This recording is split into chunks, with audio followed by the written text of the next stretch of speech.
नमस्कार, बहुत बहुत स्वागत है आप सभी का डीडी न्यूज के इस खास कार्यक्रम इस वक्त में। मैं हूं निखिल सिंह और क्या है इस वक्त की बड़ी खबरें जिनके बारे में विस्तार से जानने समझने को लेकर आपके मन में जिज्ञासा है। क्या है इन खबरों के मायने, क्या है इनके पीछे का एजेंडा। बात होगी दिल्ली के सियासत की। क्या दिल्ली में रेखा गुप्ता के एक्शन मोड से आम आदमी पार्टी बेचैन है? महिलाओं को 2,500 रुपए दिए जाने की योजना तुरंत लागू करने की मांग के पीछे असल वजह क्या है, इस पर विस्तार से बात करेंगे। साथ ही साथ ये भी जानेंगे कि आखिर क्यों गुस्से में हैं पंजाब के किसान। और इन सबसे पहले बात होगी केंद्रीय कैबिनेट के फैसलों की। क्या प्रमुख फैसले लिए गए हैं केंद्रीय कैबिनेट की, उससे जुड़ी हुई प्रेस वार्ता हम आपको लाइव दिखाएंगे। होंगे कई अहम सवाल और जवाब, लेकिन सबसे पहले इस वक्त की हेडलाइंस।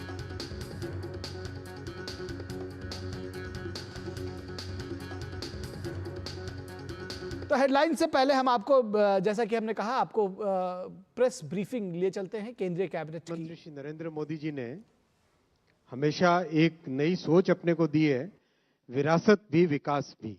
हम अपनी विरासत पे गौरव करें और साथ ही साथ उसको मॉडर्न टाइम्स के हिसाब से डेवलप करने का भी प्रयास करें। इसमें पहला प्रोजेक्ट जो आज अप्रूव हुआ है वो है केदारनाथ रोपवे। केदारनाथ रोपवे, अगर आप केदारनाथ जी का ये एक स्केच है जो सोनप्रयाग से गौरीकुंड से करीब उसके आगे सारा ट्रैकिंग का रास्ता है। ये ट्रैकिंग का रास्ता मंदाकिनी जी के साथ साथ है और वो आगे केदारनाथ जी का धाम। चार धाम में बहुत ही महत्वपूर्ण धाम है केदारनाथ धाम। यहाँ एक 12.9 किलोमीटर का रोपवे बनाने का आज फैसला लिया गया है। करीब 4,081 करोड़ 4,081 करोड़ रुपीस का ये प्रोजेक्ट होगा। और जो 12 ज्योतिर्लिंग में से एक ज्योतिर्लिंग केदारनाथ जी है, वहां पर जितने श्रद्धालु भक्त जाते हैं उनके लिए चार धाम की इस यात्रा में एक बहुत बड़ा माइलस्टोन ये प्रोजेक्ट बनेगा। पिछले साल करीब करीब 23 लाख श्रद्धालु भक्त केदारनाथ जी पे गए थे, दर्शन के लिए गए थे भक्ति के भाव में। और ये प्रोजेक्ट जब बनेगा, इसका जो टोटल टाइम लगता है आज, वो टाइम सब्सटेंशियली कम हो जाएगा। और आज जो 2 महीने के आसपास श्रद्धालु जा सकते हैं, वो टाइम पीरियड काफी सिग्निफिकेंटली बढ़ जाएगा। अगर आप देखें इसमें पर्वतमाला परियोजना, ये पूरे प्रोजेक्ट का, इस तरह के और भी कई प्रोजेक्ट्स लिए गए जिनका एक नाम दिया गया है पर्वतमाला परियोजना। रोपवेज के प्रोग्राम्स का नाम दिया गया है पर्वतमाला परियोजना। ये नेशनल हाईवे अथॉरिटी के अंतर्गत एक नई कंपनी बनी है, उस कंपनी की जिम्मेदारी दी है। और एक प्रोजेक्ट आपकी जानकारी में होगा, वाराणसी में भी एक प्रोजेक्ट इस कंपनी ने टेकअप किया था। ये 12.9 किलोमीटर का प्रोजेक्ट बनेगा उत्तराखंड टूरिज्म डेवलपमेंट बोर्ड और national highway logistics management limited, ये NHAI की सब्सिडरी है, इन दोनों कंपनीज के जॉइंट वेंचर से बनेगा। अभी जो रास्ता है उस रास्ते में और इसमें बहुत बड़ा डिफरेंस आ जाएगा। ये प्रोजेक्ट की डिटेल से आप फोटो ले सकते हैं, और वैसे तो आपके साथ PPT शेयर भी किया जाता है हमेशा। लिखने में आपको सुविधा रहेगी, इसीलिए एक साथ सारे डिटेल्स यहाँ पे रख दिए। जो बड़ा फायदा होगा वो ये होगा कि जो आज 8 से 9 घंटे की जर्नी है वो 36 मिनट्स की जर्नी हो जाएगी। 8 to 9 आवर्स की जो जर्नी है, that will become a journey of 36 minutes. और ये जो टेक्नोलॉजी इसमें लगाई गई है, that is called 3S technology. इसमें 3 केबल होते हैं एक साथ। 3 केबल में एक केबल हॉलेज का काम करता है, 2 केबल उसको सपोर्ट करते हैं पूरे गंडोला का। और जो गंडोला है वो अपने आप में एक मिनी बस जैसा है। 36 लोगों के बैठने की कैपेसिटी, उसमें 36 लोगों के बैठने की कैपेसिटी, ऑलमोस्ट लाइक एक छोटी सी बस के जैसा है। अच्छा बहुत स्मूथली, और ये बहुत सेफ टेक्नोलॉजी है। दुनिया के जो जाने माने टेक्नोलॉजी प्रोवाइडर्स हैं, ऑस्ट्रिया के और फ्रांस के, उन लोगों के साथ मिलके इसको पूरे को डिजाइन किया गया है। बहुत बड़ा श्रद्धालुओं को तो बेनिफिट होगा ही होगा, और साथ ही साथ बहुत बड़ा जो लोकल बिजनेसेस हैं उनको भी बहुत बड़ा बेनिफिट होगा। लोकल यात्रियों की सुविधा के लिए जो लोग भी काम में लगते हैं उन सबको इसमें बहुत बड़ा बेनिफिट होगा। और जो आज 2 महीने की यात्रा है वो आराम से 6 महीने तक ये यात्रा करने का सौभाग्य सबको मिलेगा। ये अपने आप में एक बहुत बड़ी बात है। और जो दिव्यांगजन हैं और जो हमारे बुजुर्ग साथी हैं उन सब के लिए भी एक बहुत बड़ी मेजर ये एक बेनिफिट इससे निकलेगा। मैं आपके सामने एक लास्ट पॉइंट, एक बहुत अच्छा पॉइंट आपके सामने रखना चाहूंगा कि कैसे एक प्रोग्रेसिव गवर्नमेंट अच्छा काम करे तो एक प्रॉपर लीगल फ्रेमवर्क बने। तो उत्तराखंड सरकार ने रोपवेज के लिए एक प्रॉपर लीगल फ्रेमवर्क बनाया है, क्योंकि एक नई टेक्नोलॉजी है, नया मोड ऑफ ट्रांसपोर्टेशन है। तो उस फ्रेमवर्क के तहत इसका कंप्लीट ऑपरेशन मेंटेनेंस होगा। दूसरा प्रोजेक्ट इसी कड़ी में है, विरासत भी विकास भी का हेमकुंड साहिब का रोपवे। हेमकुंड साहिब भी अपने उत्तराखंड में ऋषिकेश से ऊपर जाते हैं। गोविंद घाट एक बेस कैंप है। गोविंद घाट से एक रास्ता बद्रीनाथ जी की तरफ है और एक रास्ता घांगरिया होते हुए वैली ऑफ फ्लावर्स और हेमकुंड साहिब के लिए जाता है। ये पूरा उसका स्केच एक आपके लिए एक सरल तरीके से बनाया गया है, जिससे कि आसानी से लोकेशन ढंग से समझ में आ सके। काफी सारा हिस्सा ट्रैकिंग का होता है। जब गोविंद घाट का बेस कैंप है वहां से घांगरिया जाना और घांगरिया से आगे हेमकुंड साहिब जाना या फिर वैली ऑफ फ्लावर्स जाना, दोनों को ट्रैकिंग से करना पड़ता है। और ये ट्रैकिंग का जो टाइम है और एफर्ट है वो अपने आप में बहुत एक सिग्निफिकेंट एफर्ट है। और हेमकुंड साहिब की जो बहुत बड़ी एक महत्वपूर्ण स्थान है हमारी संस्कृति में, वहां पे माना जाता है कि हमारे सिखों के 10वें गुरु गुरु गोविंद सिंह जी ने वहां पे तपस्या की थी, वहां पे साधना की थी, इसलिए इसका बहुत बड़ा महत्वपूर्ण स्थान है। और वैली ऑफ फ्लावर्स तो दुनिया भर में प्रसिद्ध है ही, आप सब जानते हैं वैली ऑफ फ्लावर्स कितनी प्रसिद्ध है दुनिया में। तो ये दोनों जगह को इस प्रोजेक्ट से बहुत एक सिग्निफिकेंट हमारे देश भर से श्रद्धालु भक्तों को, टूरिस्ट को, सबको जाने का बड़ा मौका मिलेगा। एक और प्रसिद्ध बात है कि हेमकुंड साहिब में भगवान राम के भाई लक्ष्मण जी ने भी साधना हेमकुंड साहिब में की थी, ऐसा भी सब जगह माना जाता है। अब जिस तरीके से अभी हेमकुंड साहिब में जैसे पिछले साल करीब करीब 1,77,000 लोग गए, और जितना लोगों को जाने में इंटरेस्ट है उससे लगता है कि ये प्रोजेक्ट के होने के बाद में 10 गुना बढ़ जाएगा, ऐसा स्पष्ट दिखाई देता है। ये प्रोजेक्ट के सारे डिटेल्स हैं जो कि आपको पीपीटी के साथ दे दिए जाएंगे। हाँ, पीपीटी सबके साथ शेयर करते हैं ना हम। मेजर जो होगा वो आप देखो, जो आज वो थोड़ा गलत लिख दिया, 4 to 5 डेज है, सॉरी माय बैड, मेरी मिस्टेक है। 4 to 5 डेज की जगह 10 घंटे में नहीं,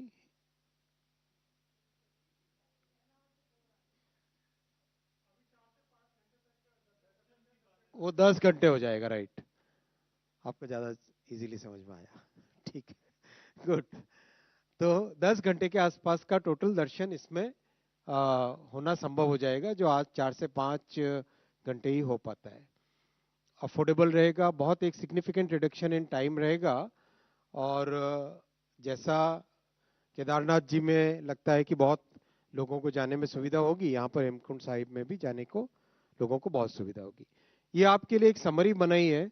अब तक प्रधानमंत्री श्री नरेंद्र मोदी जी की तीसरी टर्म में ट्रांसपोर्टेशन सेक्टर से रिलेटेड जो प्रोजेक्ट्स लिए गए, उन सब प्रोजेक्ट्स की एक समरी, करीब करीब 4 लाख करोड़ की टोटल इन्वेस्टमेंट्स अप्रूव हुई है जून के रिजल्ट के बाद में की कैबिनेट्स में। ये सारे तो अपना एक सिग्निफिकेंट देश भर में बेनिफिट होता है इससे।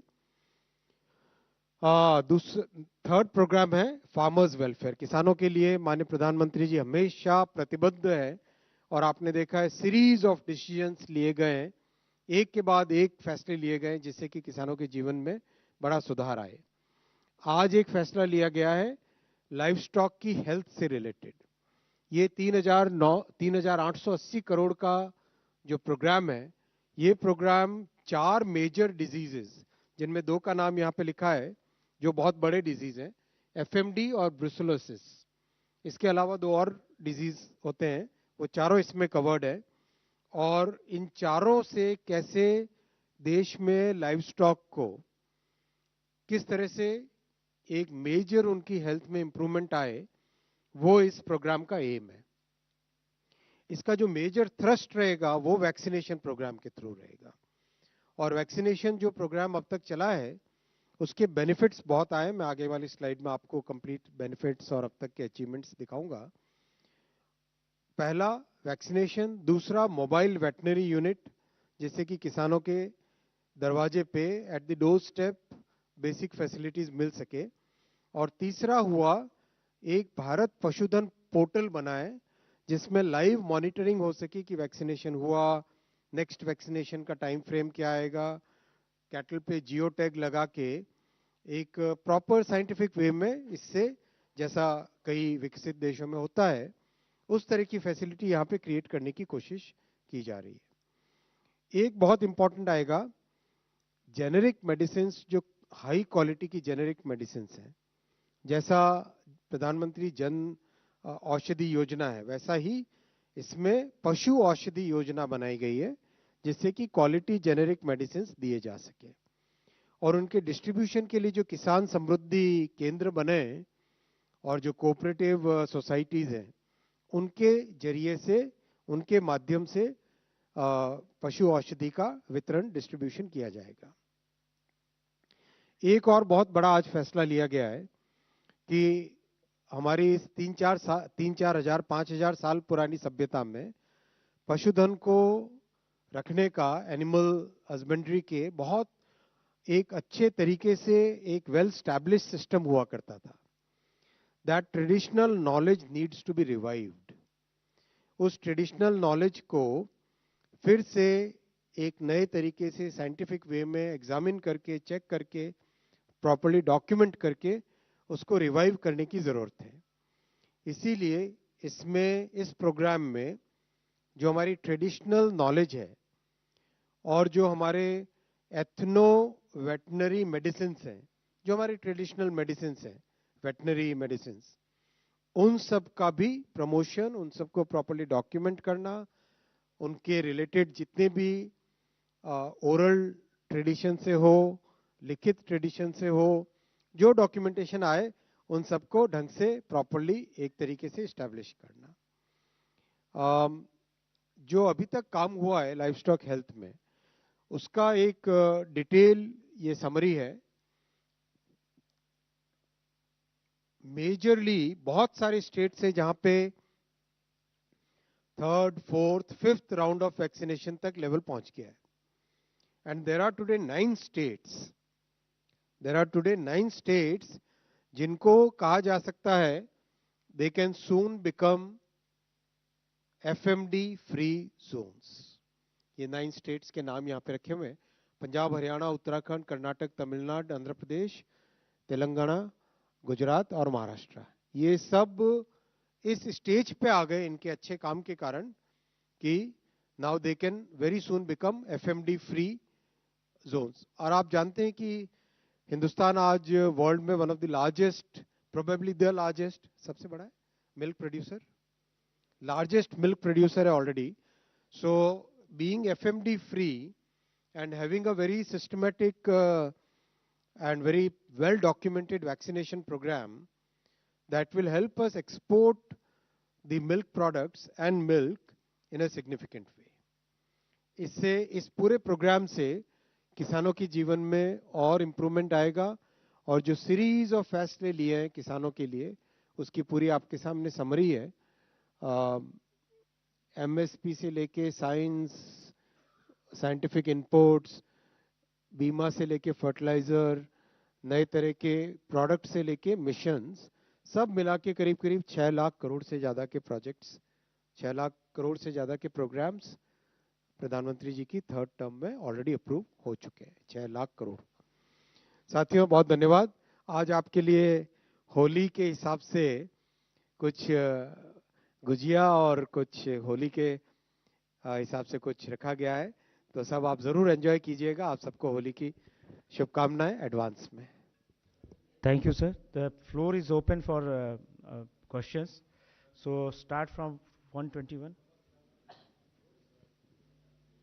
Sir, no. लास्ट में आए बाद में देना। अपना परिचय दे। Sorry, sir. अब कहेंगे तो I can ask the last.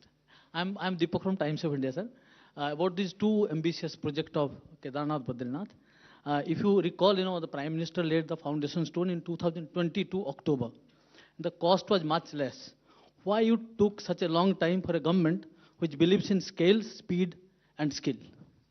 जो 60 साल में नहीं होता था ना, वो आजकल 6 साल 5 साल में होता है।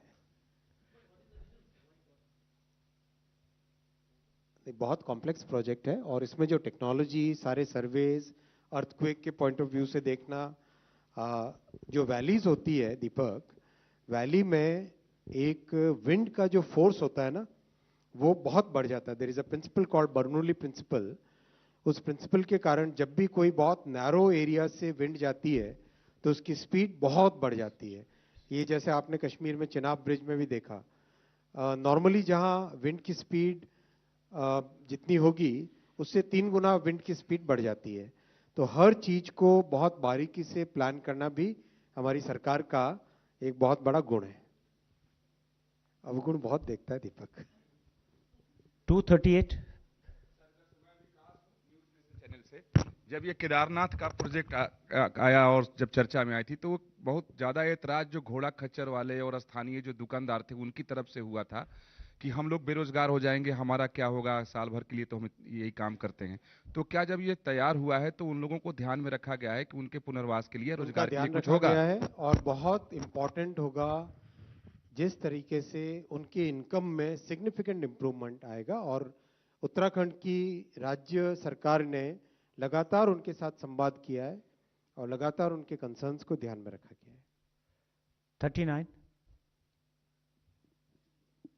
Sir, I'm Archis from Business Standard. While it's laudatory to make it easier for more and more people to do pilgrimage, there are concerns about environmental damage to our hills. Any assessment that's been made? बहुत proper environmental assessment किया गया है, and that is one of the reasons why it took so long, because everybody had to be consulted. This is a project which required so much consultation with the people who are currently providing the services, how their livelihood will actually improve. उन सबको ध्यान में रखा गया है। कितने लोग वहाँ पे पहुँच सकते हैं, that has been taken into consideration. What are the actual holding areas available? उन सबको ध्यान में रख के बनाया गया है। 198। सर मैं कमलेश हूँ लाइफ टाइम से। सर ये कब तक दोनों रोपवे पूरा हो जाएगा, कोई टाइम ड्यूरेशन है इसका? इनके टोटल कंस्ट्रक्शन का टाइम 4 to 6 years है। 227।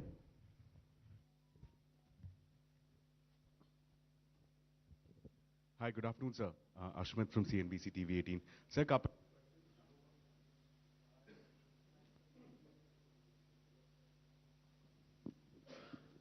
just a couple of questions, sir. With respect to the vaccination program for livestock, can you give us some indications as to what the spread is likely to be in terms of which states, any estimates in terms of total number of cattle heads that you seek to cover in a certain period of time? Now, one. And two, given that India is such a large exporter of milk and dairy products, is there any impact that is likely to be felt on account of the global tariff war that we're beginning to see spread out across major geographies? This program is for the entire country, This will cover the entire, all the states which are participating in it. And the state governments play a major role.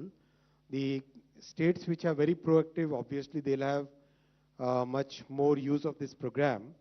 And second, when the production increases and the certifications are in place, obviously this will create opportunities for exports.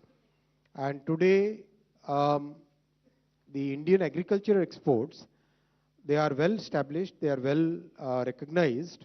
So I don't see too much of a tariff thing at this point of time. Let the program evolve in the next 2 to 3 years. That is when this, your second question can be answered properly. 9. So this is Sanjeev Chopra from PTI. On this Kedarnath project, I just wanted to know what is the amount of the number of pilgrims that will finally, once this project is on, what will be the number of pilgrims if you've calculated? How many will be there, can visit the shrine? And are there any upgradation facilities for patients, any upgradation around the shrine? Kedarnath will be designed for 36 lakh pilgrims per season. Season is of 6 months. And the project is today practically one of the most advanced projects, and 36 persons is probably the biggest gondola. Biggest है ना, इससे भी बड़े होते हैं, इससे बड़े होते हैं, पर अपने इसको 36 में environment and so many considerations have to be taken into account to freeze the final number. So this has been designed for 36 lakh pilgrims. Yes, yes, of course. That is an ongoing thing. That is ongoing thing. 140. Hello sir, नमस्कार. Hello sir, नमस्कार. Pradeep sir, total news से. Sir, सवाल ये है कि legal framework की जो बात की गई है, उसमें कंपनियों पर ही ये लीगल फ्रेमवर्क एड्रेस करेगा या इसमें किन चीज़ों को शामिल किया जाएगा, अगर ये थोड़ा विस्तार से बता सकें. रोपवे वाला लीगल फ्रेमवर्क की जो बात की गई है, उसमें कंपनियां मेंटेनेंस वाली जो शामिल की गई हैं, इसका थोड़ा विस्तार से अगर बता दें, इसमें क्या क्या मेन रहने वाला है.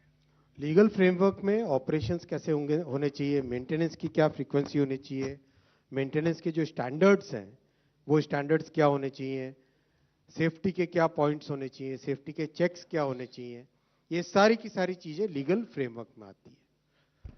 24 at the back.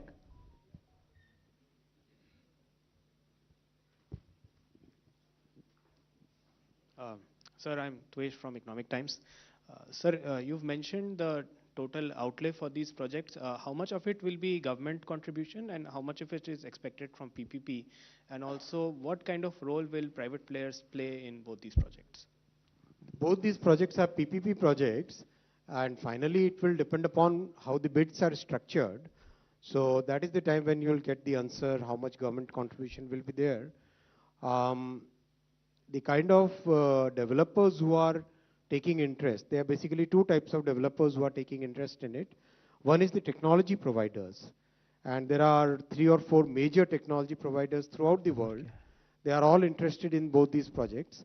Then there are Indian companies which are very good at construction in such difficult circumstances. 198. Ashwini ji इधर से, रविंद्र सिंह जी न्यूज़ से. केवल एक चीज़ जानना है सर कि ये जो रोपवे बनाने वाली कंपनी होगी, जिसका आपने नाम भी शायद बताया, केदारनाथ के लिए, क्योंकि हम लोग गए हैं, आप भी गए हैं, कई लोग गए हैं, वहाँ के इन्वायरमेंट और जो भौगोलिक स्थिति है काफ़ी डेंजरस माना जाता है. वैसे हालत में जो रोपवे बनाने वाली कंपनी का क्या कोई इतिहास है इस तरह के रोपवे बनाने का ऐसे हालात में? हाँ बिल्कुल.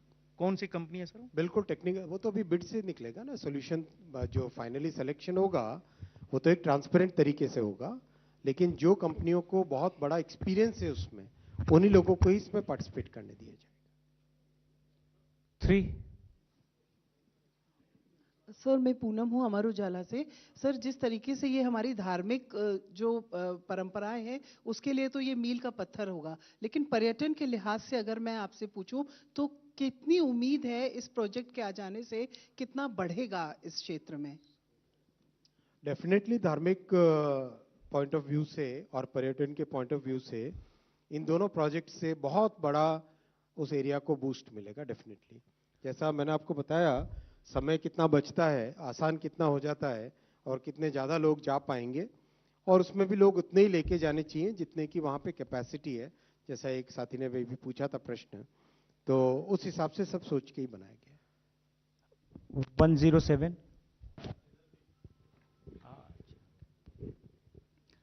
आज प्रश्न खूब हैं। Sir Deepak Ranjan, PTI video services से।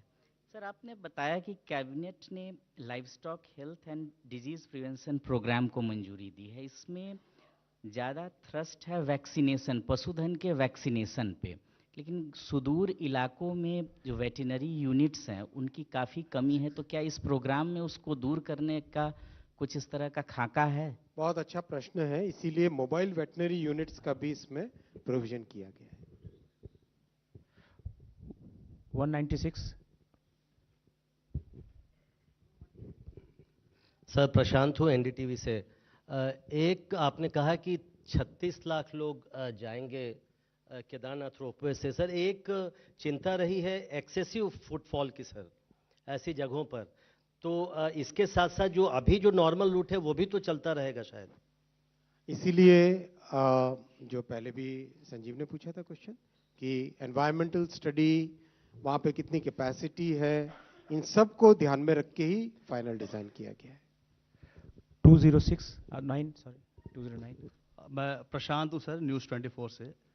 आप इजाज़त दें तो इससे अलग एक सवाल ये पूछना चाहता हूँ। कैबिनेट से बाहर कुछ नहीं कि रेलवे में फिर एक नई चुनौती आ रही है होली के त्योहार की। बाहर कुछ नहीं। Take a last question sir. Now 203। अच्छा आप हैं, ठीक है, सेकंड लास्ट। हेलो सर, मैं अजय हूं सकाल न्यूज़पेपर से। ये रोपवे के प्रोजेक्ट से जो आम यात्री वहां पे जाएगा उसकी यात्रा की कॉस्ट बढ़ेगी या घटेगी? डिपेंड करता आज कितनी कॉस्ट है।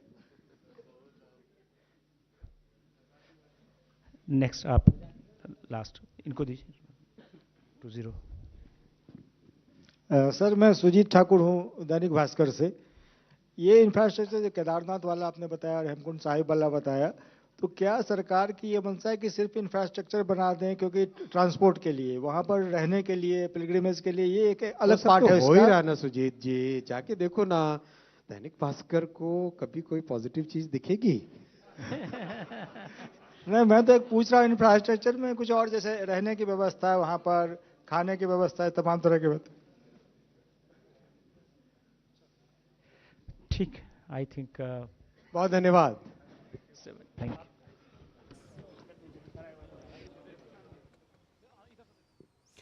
तो आप देख रहे थे सीधा प्रसारण। अश्विनी वैष्णव केंद्रीय सूचना एवं प्रसारण मंत्री, जिन्होंने प्रेस को ब्रीफ किया, केंद्रीय कैबिनेट के फैसलों से अवगत कराया, और कई महत्वपूर्ण फैसले केंद्रीय कैबिनेट ने आज लिए, जिनमें केदारनाथ रोपवे परियोजना को मंजूरी दी गई है। 12.9 किलोमीटर लंबा ये रोपवे बनकर तैयार होगा, जिसमें 4081 करोड़ रुपए की लागत से ये बनकर तैयार होगा। और पिछले साल 23 लाख श्रद्धालु केदारनाथ गए थे, और इस बात की उम्मीद जताई जा रही कि ये रोपवे बनने के बाद कम से कम 46 लाख श्रद्धालु जा सकेंगे केदारनाथ। श्रद्धालुओं के जाने का समय बढ़ जाएगा, यानी कि जो ड्यूरेशन था 2 महीने तक पहले हुआ करता था ये केदारनाथ के दर्शन, और अब ये जो यात्रा है ये बढ़कर 6 महीने की हो जाएगी। पर्वतमाला परियोजना के नाम से इसे पूरा किया जा रहा है। इसके तहत पूरा किया जा रहा है। उत्तराखंड टूरिज्म बोर्ड और national highway authority of India इसको मिलकर के पूरा करेंगे। 8 से 9 घंटे की, सबसे महत्वपूर्ण बात यह है कि 8 से 9 घंटे की जो यात्रा हुआ करती थी केदारनाथ की, वो महज 36 घंटे में पूरा होगी इस रोपवे के बनने के बाद। गंडोला में 36 लोगों के बैठने की व्यवस्था होगी। लोकल व्यापार को बढ़ावा मिलेगा। उत्तराखंड सरकार ने इसको लेकर के एक लीगल फ्रेमवर्क बनाया है। और साथ ही साथ केदारनाथ के अलावा हेमकुंड साहिब जाने के लिए भी रोपवे का निर्माण होगा। और सिखों के 10वें गुरु गोविंद सिंह ने यहाँ पर साधना की थी। ऐसा कहा जा रहा है कि भगवान श्री राम के भाई लक्ष्मण जी ने भी यहाँ पर साधना की थी। तो बहुत ही रिलीजियस प्लेस है ये हेमकुंड साहिब, और यहाँ जाने के लिए रोपवे का निर्माण किया जाएगा, जिससे श्रद्धालुओं को एक बड़ा फायदा पहुँचने वाला है। इसके साथ ही साथ पशुपालन के लिए 4 मेजर कार्यक्रम हैं, जिसमें 3,880 करोड़ रुपए की लागत से ये प्रोजेक्ट पशुपालन से जुड़े हुए किए जाएंगे, जिसमें foot and mouth disease FMD यानी कि खुरपका मुंहपका जो रोग जानवरों में सबसे ज़्यादा व्यापक होता है, उसको रोकने के लिए तमाम कार्यक्रम किए जाएंगे। वैक्सीनेशन कार्यक्रम चलाया जाएगा FMD डिजीज़ को रोकने के लिए, सबसे बड़ी बात यह है। और इसके साथ ही साथ भारत पशुधन पोर्टल पर सारे डिटेल्स, किसी भी पशु के कितनी बार उसका वैक्सीनेशन हुआ, क्या कुछ दवाइयाँ दी गई, किस तरह से किया गया है, ये सारे डिटेल्स होंगे। जेनेरिक मेडिसिन्स को लेकर के जन औषधि केंद्र जिस तरह से पूरे देश भर में खुले हुए हैं, उसी तरह से पशु की जो औषधि है, पशु औषधि योजना के तहत ये जेनेरिक मेडिसिन्स के केंद्र खोले जाएंगे, और जो तमाम किसान केंद्र हैं उनके ज़रिए इसका वितरण भी किया जा सकेगा। तो पशुधन रखने का जो हमारा समाज है भारत का, और अब से नहीं 4,000-5,000 वर्षों से पहले से ज़्यादा इसके प्रमाण मिलते हैं। तो ऐसे में पशुधन रखने का क्या अच्छा तरीका होता था, क्या परंपरागत तरीके थे, क्या बेस्ट प्रैक्टिसेस थी, इसको डॉक्यूमेंट किया जाएगा, और इस परंपरागत ज्ञान को रिवाइव करने के लिए प्रयास किया जाएगा, उसको डॉक्यूमेंट किया जाएगा। ये भी एक प्रमुख फैसला लिया गया है कैबिनेट में।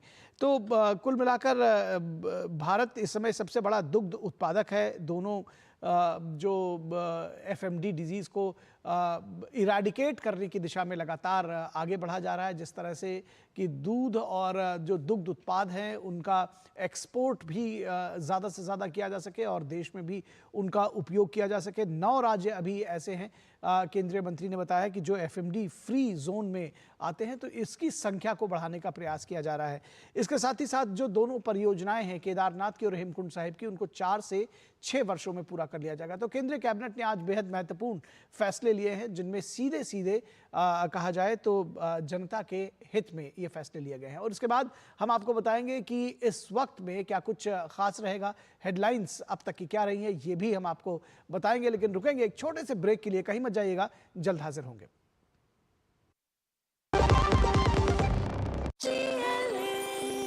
जो लक्ष्य चुना था समझ आने लगा है। GLA यूनिवर्सिटी, उच्च लक्ष्य की निश्चित प्राप्ति। मेरी पसंद, मेरी पसंद, मेरी पसंद, मेरी पसंद, हमारी पसंद, हम सबकी पसंद। मजबूत देश का मजबूत सरिया हो गया स्टील। स्वागत है आपका ब्रेक के बाद। और इससे पहले कि हम तमाम खबरों पर, जो तमाम एजेंडा है उस पर बातचीत करें और देखें कि आखिर राजनीतिक दल क्या कुछ कर रहे हैं, इस देश में क्या कुछ हो रहा है, इस पर बातचीत करें। देखते हैं क्या है इस समय की हेडलाइंस। प्रधानमंत्री नरेंद्र मोदी ने रोजगार विषय पर पोस्ट बजट वेबिनार में लिया हिस्सा। इस बार के बजट को बताया देश के भविष्य का ब्लूप्रिंट। कहा देश की आर्थिक सफलता के लिए सभी हितधारकों को आगे आना होगा। पंजाब में सरकार और किसान आमने सामने, चंडीगढ़ कूच कर रहे किसानों को कई जगहों पर पंजाब पुलिस ने रोका। सड़क पर ही धरने पर बैठे हैं किसान। अमृतसर के गोल्डन गेट पर भी किसानों का प्रदर्शन। दिल्ली में बजट पर चर्चा के बीच आम आदमी पार्टी का महिलाओं को 2,500 रुपए दिए जाने का वादा पूरे किए जाने को लेकर प्रदर्शन। बीजेपी ने पूछा सवाल, जो वादा खुद कभी नहीं पूरा किया उसको लेकर हड़बड़ी क्यों। बजट पर सुझाव के लिए महिला, व्यापारी, किसान, शिक्षा, युवाओं समेत कई संगठनों से चर्चा जारी।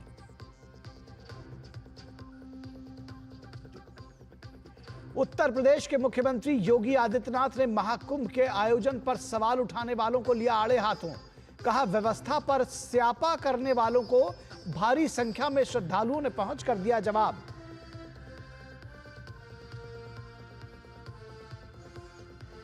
और महाराष्ट्र विधानसभा के मौजूदा बजट सत्र से निलंबित किए गए सपा विधायक अबू आजमी, औरंगजेब को लेकर दिया था विवादित बयान। यूपी सीएम योगी आदित्यनाथ ने कहा, आजमी को भेजो यूपी, कर देंगे इलाज।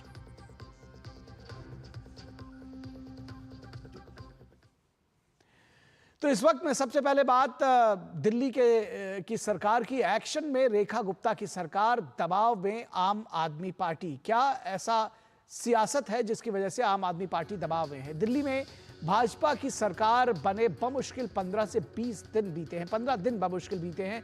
एक्शन मोड में दिख रही है रेखा गुप्ता सरकार ने एक के बाद एक ताबड़तोड़ फैसले लिए हैं।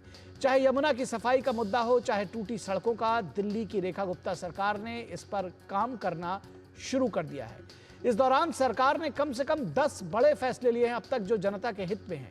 5 लाख के टॉपअप के साथ आयुष्मान योजना लागू की गई है। तो प्रदूषण को काबू में रखने के लिए दिल्ली में 15 साल पुराने वाहनों को डीजल पेट्रोल पर देने से रोक लगाई गई है। युद्ध स्तर पर यमुना की सफाई शुरू हुई है। तो कैग रिपोर्ट में बड़े खुलासे के बाद मोहल्ला क्लिनिक जांच के दायरे में आ गए हैं। कैग की रिपोर्ट्स पर विधानसभा में चर्चा करके भ्रष्टाचार के खिलाफ कार्रवाई किए जाने की शुरुआत हो चुकी है। 11 और जो बसों के बेड़ों को बढ़ाने की बात हुई है। दिल्ली के परिवहन के बेड़े में 1100 नई बसें शामिल करने की बात हुई है और इसके साथ ही राजधानी के सड़कों को गड्ढा मुक्त किए जाने की शुरुआत की गई है। आम आदमी पार्टी इस सरकार के कार्यकाल की नियुक्तियों को रद्द कर अधिकारियों कर्मचारियों को मूल विभाग में भेजा गया है। तो सरकार में पहले हो रहे अनाप शनाप खर्च पर भी अंकुश लगाने की शुरुआत हुई है। दिल्ली में घर बनवाने वालों को राहत दी गई है। पुलिस अब दखलंदाजी नहीं कर सकेगी जो घर बनने के वक्त रोक देती थी। इतना ही नहीं, रेखा गुप्ता सरकार 24 से 26 फरवरी के बीच 26 मार्च के बीच बजट पेश करने का उसने ऐलान किया है।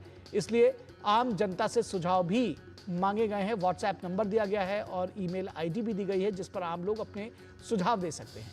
उसके साथ ही बजट पर सुझाव के लिए महिला, व्यापारी, किसान, शिक्षा, युवा समेत कई संगठनों से चर्चा की जा रही है। इसकी शुरुआत हो चुकी है, लेकिन इसके बावजूद 11-12 साल तक सत्ता में रहकर तमाम वादों को पूरा न कर पाने वाली आम आदमी पार्टी बेचैन है। महिला सम्मान योजना के तहत दिए जाने वाले 2500 रुपए के वादे को तुरंत पूरा किए जाने को लेकर आम आदमी पार्टी जगह जगह प्रदर्शन कर रही है। दिल्ली सरकार की कैबिनेट की पहली बैठक में ही इस योजना को लेकर चर्चा की गई और इसके लिए रूपरेखा तय की जानी है। जाहिर तौर पर ऐसी योजना को लागू करने के लिए डेटाबेस तैयार किए जाने को लेकर डेटाबेस तैयार किए जाने की जरूरत होगी। इसके साथ ही योजना को लागू करने के लिए के तौर तरीके तय करने होंगे कि कैसे ये योजना आगे बढ़ेगी। लेकिन ऐसा लगता है कि मुद्दों के अभाव में आम आदमी पार्टी उस विषय पर ही प्रदर्शन करने को मजबूर है जिसे वो खुद कभी लागू नहीं कर पाई। और आम आदमी पार्टी के नेता ऋतुराज झा ने सरकार से सवाल पूछा है कि पीएम ने कहा था कि महिला दिवस 8 मार्च तक महिलाओं को 2500 रुपए आएंगे, कब आएंगे ये पैसे? 30 जनवरी को भारत के प्रधानमंत्री डंकापति नरेंद्र मोदी जी ने द्वारका की रैली में कहा था कि दिल्ली के अंदर में जैसे ही भाजपा की सरकार बनेगी, ये मोदी के गारंटी की गारंटी है कि पहले ही कैबिनेट में माताओं बहनों के लिए 2500 रुपए पास करेंगे और 8 मार्च महिला दिवस पे सभी के खातों में 2500 रुपए चले जाएंगे। तो आज हम लोग हर नुक्कड़ पे, हर मोहल्ले में सारी माताएं बहनें पूछ रही हैं कि मोदी जी बस 3 दिन बचे हैं, बताओ 2500 कब आएंगे? बस 3 दिन बचे हैं, बताओ 2500 कब आएंगे? और दिल्ली सीएम रेखा गुप्ता ने गुरु तेग बहादुर अस्पताल का दौरा किया, जिस दौरान वहां की अनियमितताओं को लेकर उन्होंने आपकी कार्यप्रणाली पर सवाल उठाए। यहाँ पे ये पूरा गोदाम जो है बुरी तरीके से भरा पड़ा है, जिसमें कि इनकी लिस्ट के हिसाब से 458 ऑक्सीजन कॉन्सेंट्रेटर्स यहाँ पड़े हुए हैं, वेंटिलेटर पड़े हैं 146, 36,000 पीपी किट यहाँ पर पड़ी हुई है और भी बहुत सारे मल्टी पैरा मॉनिटर्स पड़े हैं। मैंने तो पहले ही कहा कि दिल्ली सरकार के अस्पताल और दिल्ली सरकार का स्वास्थ्य विभाग खुद बीमार है। अभी इस तरह के न जाने कितने ही मुद्दे अभी खोज के हमें निकालने होंगे। जो लोग चिल्ला रहे हैं कि 2500 दीजिए, पहले वो ये देखें कि दिल्ली सरकार वो किस हालत में छोड़ के गए हैं। तो रेखा गुप्ता कह रही हैं कि 2500 रुपए जो मांग रहे हैं उनको देखना चाहिए कि दिल्ली सरकार किस बदहाल हालत पे छोड़कर गए हैं। वो दिल्ली सरकार में मंत्री कपिल मिश्रा ने बताया कि दिल्ली के बजट के लिए आम लोगों, महिलाओं और व्यापारियों से भी सुझाव मांगे गए हैं। मुख्यमंत्री महोदया का ये निर्णय है कि बजट दिल्ली के लोगों से पूछ के बनाया जाएगा। आज से वो इसकी शुरुआत कर रही हैं, महिलाओं से मिल रही हैं, इसके बाद वो दिल्ली के व्यापारियों से मिलेंगे, अलग अलग समाज के वर्गों से, कर्मचारियों से, मजदूरों से, सबसे मुख्यमंत्री महोदया डायरेक्ट मुलाकात करने वाली है। मंत्रियों को भी उन्होंने निर्देश दिए हैं कि सब वर्गों से मिलना है। फिर इन सबसे आए हुए सुझावों को हम एक साथ बैठ के देखेंगे और इन्हें ही बजट में शामिल करेंगे। तो ये दिल्ली के लोगों का बजट होगा, ये मुख्यमंत्री जी का निर्णय है और उसकी प्रक्रिया आज से शुरू कर दी गई है। और इस पूरी खबर पर बातचीत करने के लिए हमारे साथ हमारे संवाददाता अमरेंद्र गुप्ता मौजूद हैं। अमरेंद्र, सबसे पहले आपसे जानना चाहेंगे, एक्शन में जिस तरह से दिख रही है दिल्ली की सरकार, क्या कुछ लोगों का रिएक्शन है? क्योंकि बजट को लेकर के सुझाव मांगे जा रहे हैं, क्या कुछ तैयारियां कर रही है सरकार बजट को लेकर? उसके बाद फिर हम जो अगला मुद्दा है उस पर बात करेंगे आपसे।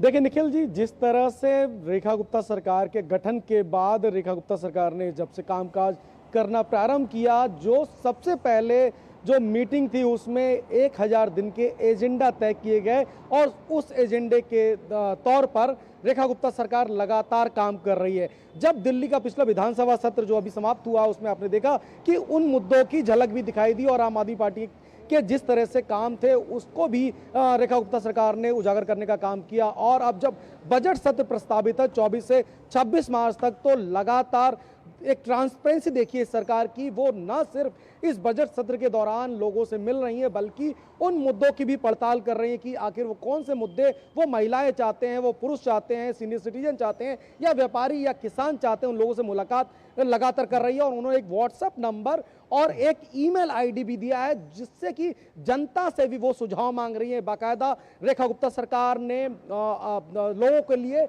एक व्हाट्सएप नंबर दिया है जिसका नंबर है 9099962005। ये वो नंबर है जिस पर तमाम जनता के लोग जो हैं वो लगातार जो है अपने सुझाव दिल्ली सरकार को भेज सकते हैं। इसके अलावा एक ईमेल आईडी भी दिया है और जो सरकार कह रही थी कि विकसित दिल्ली की बात हम कर रहे हैं, तो विकसित दिल्ली को लेकर जो ये बजट है उसमें कई तरह के प्रावधान किए गए हैं और उसमें ये जो मीटिंग है ये अहम माना जा सकता है। निखिल, ठीक है, इसके अलावा जो तमाम काम है जिसको कहते हैं कि एक्शन में लेकर के दिख रही है रेखा गुप्ता, मैं चाहता हूं कि वो भी आप थोड़ा सा बताएं और उसके बाद दरअसल ये भी समझना चाहेंगे कि क्या ये जो काम है इसको लेकर के आम आदमी पार्टी में बेचैनी है?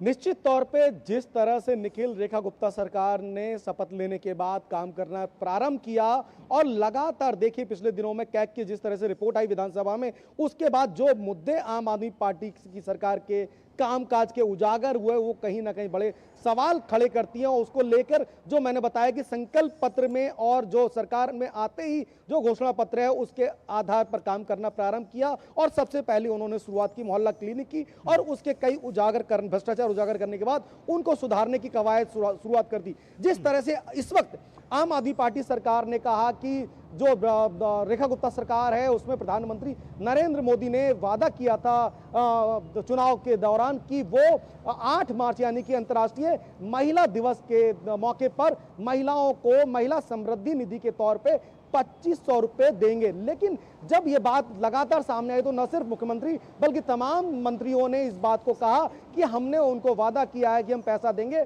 और ये मोदी की गारंटी है और मोदी की गारंटी यानी कि वादा गारंटी पूरा करने की गारंटी है। इसलिए जो है महिला सम्मान जो निधि है वो 8 मार्च को प्रारंभ की जाएगी। इसके लिए बाकायदा रजिस्ट्रेशन की प्रक्रिया है वो प्रारंभ किया जाएगा। लगता है कि क्या अमरेंद्र आपको लगता है कि क्या मुद्दों की कमी है? क्योंकि जिस तरह से आयुष्मान भारत योजना लागू करना वो भी जो है उसमें 5 लाख का और राइडर लगाकर लागू किया गया, यमुना की सफाई हो, सड़कों की बात हो, जो तमाम सारी योजनाएं हैं महज 15 दिन अभी हुए हैं उसको लगातार दिल्ली सरकार लेकर के आई है, जनहितकारी ही कहा जाएगा उसको। और उसमें क्या आपको लगता है कि मुद्दों का अभाव है जिसकी वजह से आम आदमी पार्टी मजबूरी में सारी चीजें लेकर आ रही है? निश्चित तौर पे निखिल ये मुद्दों की कमी ही कही जा सकती है। एक मैं थोड़ा पीछे ले आता हूं, अभी कुछ ही दिन हुए हैं रेखा गुप्ता सरकार को और इस तरह के आम आदमी पार्टी के लोगों ने र्यूमर उड़ाई कि जो दिल्ली में महिलाओं को जो बस सर्विसेज मिलती है वो रेखा गुप्ता सरकार बंद करने जा रही है। उसके बाद आपको याद होगा कि परिवहन मंत्री जो डॉक्टर पंकज सिंह है, परिवहन मंत्री, वो सामने आते हैं और उन्होंने इस बात की घोषणा की कि कहीं भी इस तरह की जो घोषणाएं हमने की है वो हर घोषणा पूरी की जाएगी और इस तरह के अफवाहों को ध्यान न दें। और रेखा गुप्ता सरकार ने इस बात का फैसला किया है कि महिलाओं को जो फ्री बस सर्विसेज मिल रही थी वो लगातार जारी रहेगी। हालांकि इस बात का भी जिक्र किया गया सरकार की तरफ से कि कहीं ना कहीं जो बड़े घोटाले हुए और जो अभी मुख्यमंत्री कह रही थी कि जो फंड है वो बड़ा मुद्दा है, लेकिन जो वादा किया है वो पूरा किया जाएगा और इसके लिए 1000 दिनों का जो संकल्प है उस रास्ते पर लगातार सरकार ने काम करना प्रारंभ किया। और दूसरी जो महिला समृद्धि निधि के तौर पे ये बात जो आम आदमी पार्टी लगातार कह रही है कि दिल्ली की महिलाओं को 8 तारीख से जो सम्मान निधि मिलने वाली थी 2500 रुपए, वो क्यों नहीं दिए जा रहे हैं। तो बाकायदा इसके लिए जिस तरह से एक प्रक्रिया होती है कि ऑनलाइन प्रक्रिया होती है, उसमें रजिस्ट्रेशन होता है, उस पोर्टल पे जाके आपको डॉक्यूमेंट सबमिट किए जाते हैं और उसके बाद पहली निधि जो है उसके कुछ दिनों बाद जो वेरिफिकेशन हो जाता है तब आती है। लेकिन हाँ, प्रधानमंत्री ऐसी सूत्रों से जानकारी है कि 8 मार्च को अंतर्राष्ट्रीय महिला दिवस के मौके पर इस महिला समृद्धि योजना को लॉन्च किया जाएगा, जिसमें ऐसा बताया जा रहा है कि प्रधानमंत्री खुद हो सकते हैं और जो बीजेपी के अध्यक्ष हैं जेपी नड्डा साहब, वो भी रहेंगे इस कार्यक्रम में। तो इसकी सूचना इस वक्त सरकार की तरफ से आ रही है। लेकिन इस योजना को कारगर तरीके से न सिर्फ सफलता के साथ बांटना है बल्कि एक ट्रांसपेरेंसी भी मेंटेन की जानी चाहिए, क्योंकि आपको पता है कि जिस तरह से आम आदमी पार्टी ने लगातार दिल्ली की बात करें या पंजाब की बात करें, 1000 रुपए देने का महिला सम्मान निधि के नाम पर वादा किया था जिसको वो पूरा नहीं कर पाई। तो आखिर वो कौन सी वजह है कि अभी सरकार बने कुछ दिन हुए हैं और इसको लेकर वो इतने आक्रामक तरीके से विरोध कर रहे हैं। और इस वक्त जो दिल्ली में कई पोस्टर्स उन्होंने लगाए हैं भारतीय जनता पार्टी के खिलाफ कि आखिर क्यों नहीं वो वादा पूरा हुआ। लेकिन उनको समझना चाहिए जब आप 11 सालों में उस निधि को नहीं दे पाए तो क्या अभी जुमा 8 रोज हुए हैं सरकार बने और इस वादे को पूरा करने की बात करना निश्चित तौर पर कुछ ज्यादा ज्यादती होगी और ये माना जाएगा कि आपके पास मुद्दे नहीं है और इसलिए आप इस तरह की बातें कर रहे हैं। बहुत शुक्रिया अमरेंद्र इस तमाम बातचीत और जानकारी के लिए। और यहां रुकेंगे एक छोटे से ब्रेक के लिए। ब्रेक के बाद जब वापस लौटेंगे तो बात करेंगे कि आखिर क्यों गुस्से में हैं पंजाब के किसान और किस तरह से मुश्किल में डाला है उन्होंने पंजाब की सरकार को।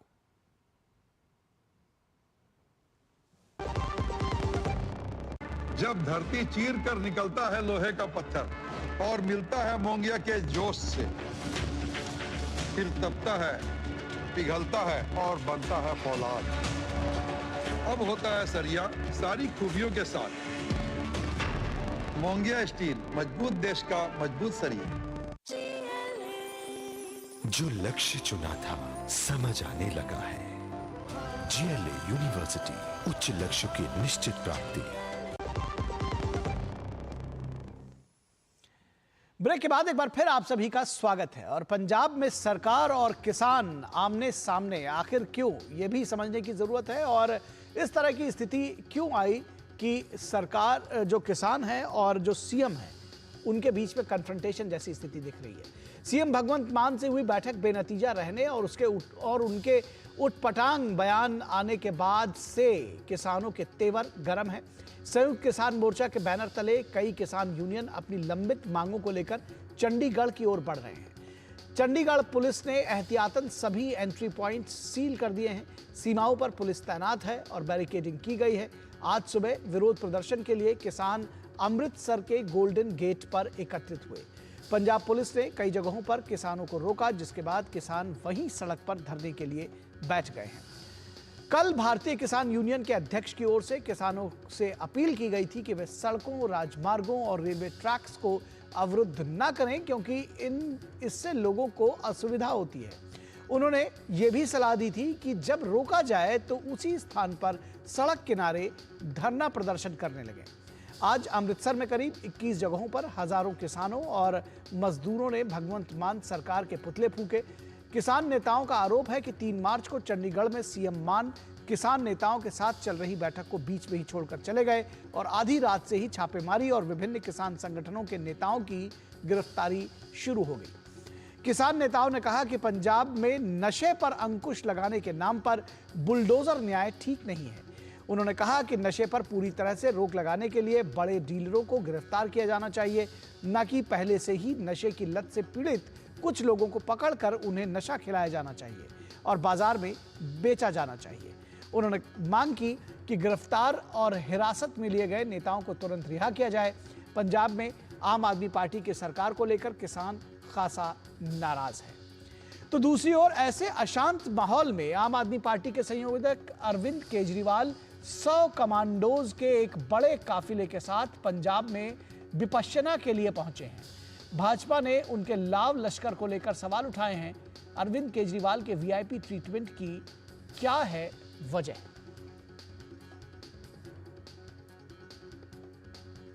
तो सबसे पहले किसानों की बात करते हैं। चंडीगढ़ में प्रदर्शन कर रहे किसानों ने क्या कहा है, क्या कुछ है उनका कहना, आइए आपको दिखाते हैं।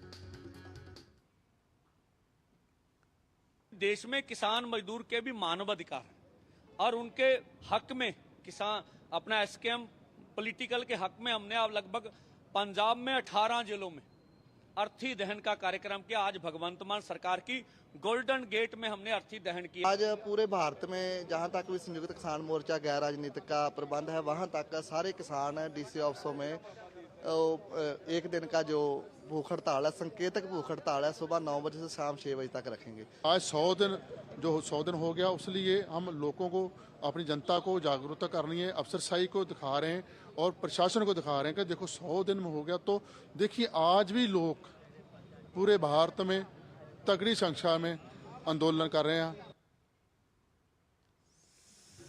और भाजपा नेता और दिल्ली में मंत्री मनजिंदर सिंह सिरसा ने केजरीवाल के विपश्यना कार्यक्रम को लेकर सवाल खड़े किए हैं। उन्होंने कहा कि पंजाब का सीएम बनने का उनका सपना कभी पूरा नहीं होगा।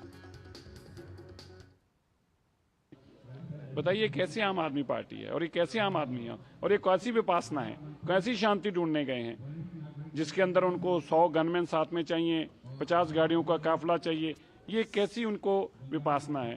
अरविंद केजरीवाल जी पंजाब के पैसे को ऐसे उड़ा रहे हैं, पंजाब के लोगों के खजाने को ऐसे उजाड़ा जा रहा है और मकसद क्या है?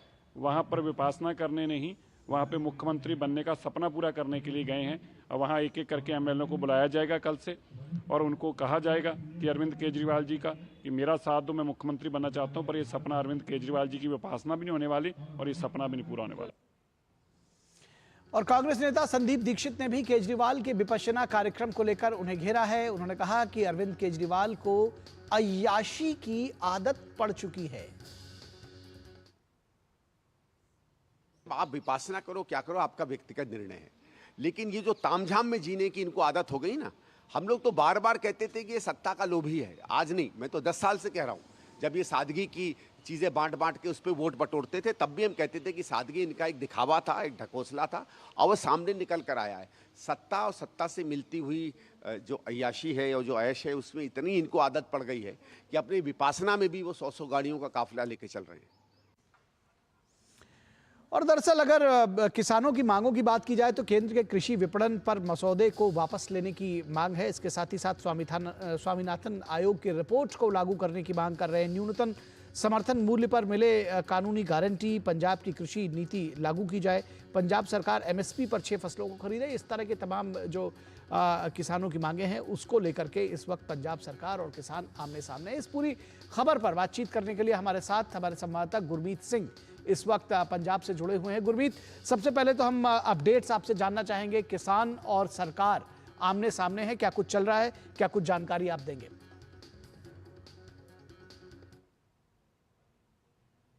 कि पंजाब में आज पुलिस सुबह से ही, बल्कि यूं कहें कि कल परसों से ही एक्टिव हो गई थी, जब से मुख्यमंत्री भगवंत मान और किसानों के बीच में जो वार्ता है वो विफल रही थी।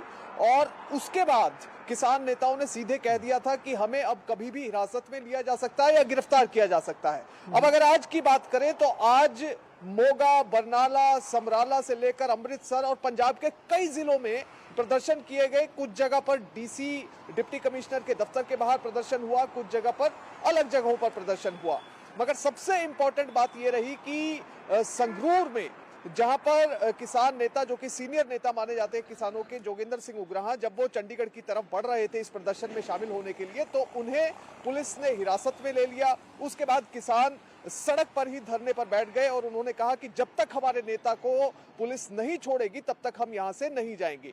अब ये तो रही अपडेट की बात, मगर इसके साथ ही जोगिंदर सिंह उग्राह ने कुछ समय पहले एक वीडियो जारी किया, एक बयान जारी किया और उसमें कहा कि हमारी जो मांगे हैं वो सीधे सीधे पंजाब सरकार के सामने रखी गई थी और पहले पंजाब सरकार कई मांगों पर अपनी प्रिंसिपल तौर पर सहमति जता भी चुकी है। उन्होंने एक एक करके मांग गिनवाई और 3 तारीख का भी जिक्र किया कि 3 तारीख को जिस समय किसान मुख्यमंत्री के साथ मीटिंग कर रहे थे उस समय काफी बार वन टाइम सेटलमेंट पॉलिसी को लागू करने की बात कही गई, पर मुख्यमंत्री की ओर से या सरकार की ओर से किसी भी प्रकार का आश्वासन नहीं दिया गया, बल्कि ये कह दिया गया कि अभी इसे लागू नहीं किया जा सकता। इसके साथ ही एमएसपी से लेकर कई ऐसे मुद्दे थे जिन्हें कि मुख्यमंत्री के सामने रखा गया, मगर सरकार अब ये कह रही है कि ये राज्य सरकार से जुड़े मुद्दे नहीं हैं।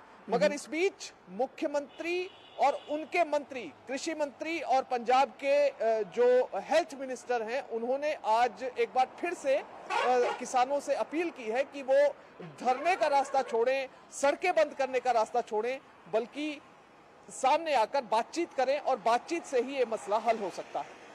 जी, एक सवाल आपसे चलते चलते चाहेंगे बहुत संक्षेप में, क्या कुछ सेंटिमेंट्स अरविंद केजरीवाल को लेकर के भी पब्लिक में दिखाई देते हैं? विपश्यना करने के लिए वो पंजाब पहुंचे हैं 100 गाड़ियों के लश्कर के साथ में। देखिए, जो अरविंद केजरीवाल आए हैं वो पहुंचे हैं मंगलवार की रात को पंजाब में और बड़ा ही गुप्त इस दौरे को रखा गया। इसके बारे में किसी को जानकारी नहीं थी, बल्कि मीडिया में भी बहुत कम ही पत्रकारों को ये पता था कि अरविंद केजरीवाल होशियारपुर में विपश्यना के लिए पहुंचने वाले हैं। जैसे ही ये खबर सुबह अखबारों के जरिए और मीडिया के जरिए लोगों को लगी तो लोग चकित तो जरूर हुए, मगर एक जैसा एक्सपेक्ट किया जा रहा था पहले से, और विरोधी पार्टियां भी ये दावा कर रही थी कि अब हो सकता है कि अरविंद केजरीवाल पंजाब का रुख करें, तो उस पर कहीं ना कहीं मोहर लगती नजर आई। मगर हालांकि जो अभी तक पार्टी की ओर से या जिस तरह की खबरें छनकर सामने आ रही हैं वो सिर्फ इतना है कि 10 दिनों के लिए अरविंद केजरीवाल पंजाब में आए हैं विपश्यना के लिए अपने परिवार। ठीक बात है। अब वहाँ की सियासत में किस तरह से इंटरफियर करते हैं या नहीं करते हैं, ये देखने की बात होगी। बहुत शुक्रिया गुरमीत, आपने बहुत सारी बातों को विस्तार से जानकारी दी, बहुत शुक्रिया। तो इस वक्त में बस इतना ही, इजाजत दीजिए, नमस्कार।